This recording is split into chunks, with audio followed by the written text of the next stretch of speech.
Right. Today, Dad is really concerned about ice conditions all everywhere because this is our first cold day, but we got open water still here in the paw. And Dad has 50 plus years of ice road experience, and he wants to pass on some knowledge to you guys since there's been vehicles and drownings already this winter. So, what's the advice for everybody, Dad? When they're going out on the ice, take your time and check it. You can go on foot first of all and check it. Like if you're especially on the river, just take a needle bar and give it a good plunge. And if you don't go through, you can walk. But then open the hole and see how much ice you actually got. And now you're on ice that's all white and you see a big black spot. That means that just froze over.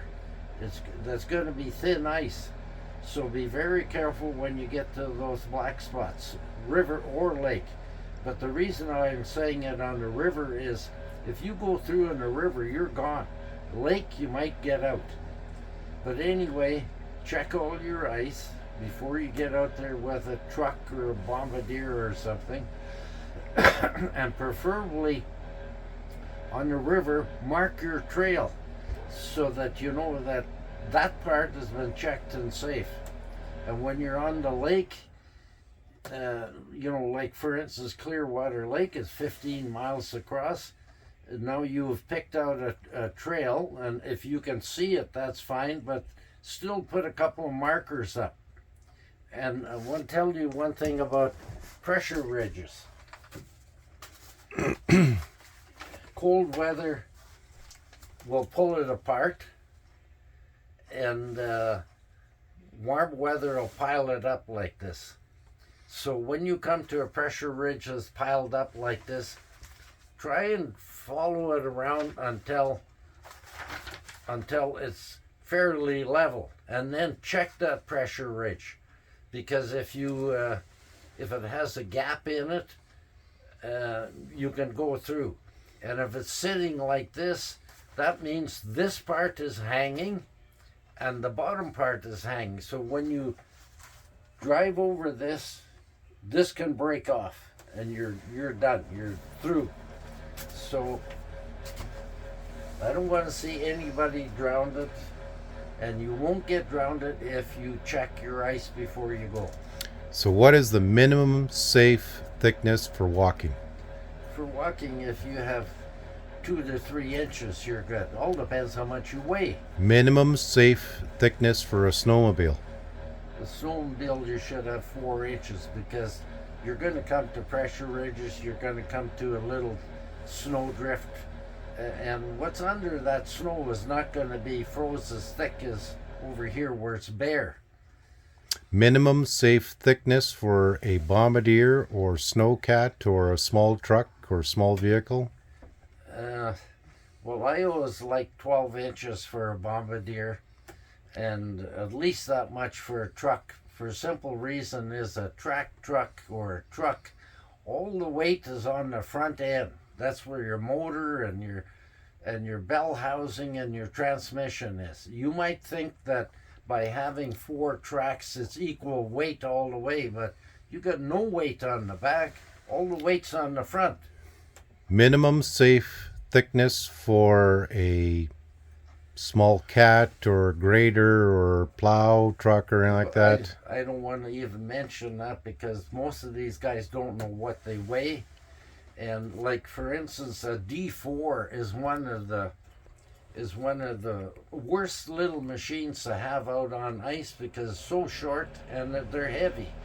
The PSI that you're driving on you're better off with a grader. Okay. And the other thing is a grader. All the weight's on the back end. That's where your differentials are and your motor and whatnot. Okay. Make sure you got 20 inches ice. So again, Dad's got 50 years of experience. That winter road map up there behind him is... I'm going to give you a couple examples and pictures. Okay. This is what happens with no checking. Okay. That's a grader. Yeah. That's a backhoe. This guy is just lucky that the operator side was up. This guy drowned it. Yeah. So Dad's got a filing cabinet full of photos of near misses and, you know, guys lucky to be alive or machines sunk. But again, 50 years of experience doing this, guys. You've got to take good advice. Here's the chart right now. You go by that chart. That was my chart all the way through. Ice thickness. One person on foot is tells you 2 everything, inches. And then interval between feet is 16 feet. So we'll just leave this on here. You guys can read it. Yeah. And then group in a single file is 3 inches. Passenger car, 2 ton, 8 inches. Medium truck, 2.5 ton, 10 inches. 8 ton truck, or 8 ton gross, 12 inches. 10 ton, 15. 25 ton, 20 inches. 45 ton, 25 inches. 70 ton, 30 inches. And 110 ton, 36 inches. But you have to read everything. This is blue ice, Yeah. not counting slush ice. So there's difference between blue ice and white ice and slush ice and everything like that. And I just want to re-stress this here, guys. Just one Yeah. more minute. Another thing is, if you're going out and you're checking ice and you got a skidoo, take 2 skidoos out. Tie 50 feet of rope or so behind the first Skidoo. skidoo. Yeah. So if somebody does fall through, you can grab a hold. The second guy can grab the rope and he can pull himself out. Yeah. So these charts that Dad's was showing you here, 25, 30 years ago, province had killed enough guys that they actually called up Dad and they said, can you build us a program for ice safety? And he sat down over a period of a month, did a big, thick policy and procedure manual on them, and literally all that paperwork framed what people would now refer to as the legislation on safe working conditions for workplace safety and health legislation. So it's Dad knows what he's talking about. So again, we're hearing about people getting into all kinds of jams here this year. Just make sure you're safe and Bombardier's safe, and make sure you have a plan. I want to explain another thing. If you're out there with a Bombardier, which weighs about 3 tons, the cleats have a dip in them that the tires roll in. So there is nothing on the outside edge of the cleat. All the weight is on that U-dip. Mm-hmm. I'm gonna get the Cleat. If you wait for a second.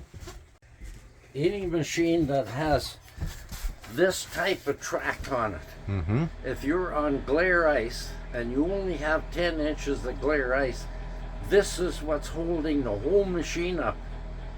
And don't forget, the ski rods are 5/8 of an inch thick, and that's all you have is roughly 4.5 feet by 5/8.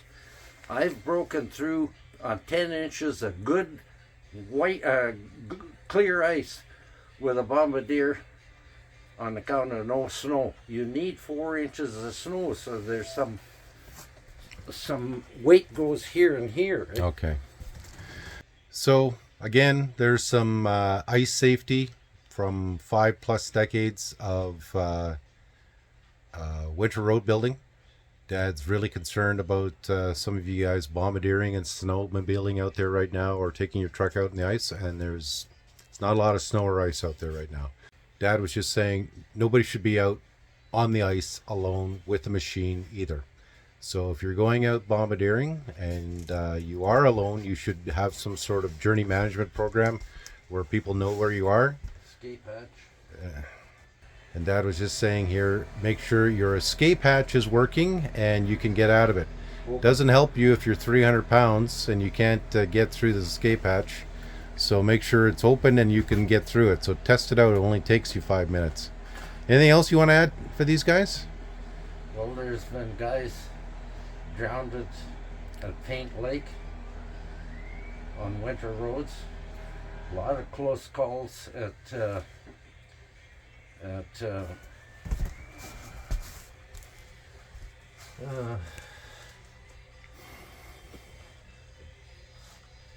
I gotta just think here a little bit. Just south of Thompson, on Paint Lake, Yeah. guy drowned there that didn't have to drown. And in here at Garden Hill, St. Therese, a guy drowned because he's out there all alone. Yeah. Nobody knew, or was Sigimac, I just forget which one. Yeah. Out there all alone. Yeah. Didn't come home for breakfast at 10 o'clock in the morning. Then they start looking. This kind of stuff happens all over. God's River had a whole wind.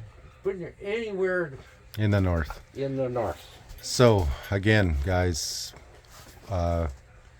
couple moments of prevention will bring you home to your family and your friends again. Okay, so that's Dad. He was wanting to do this video, and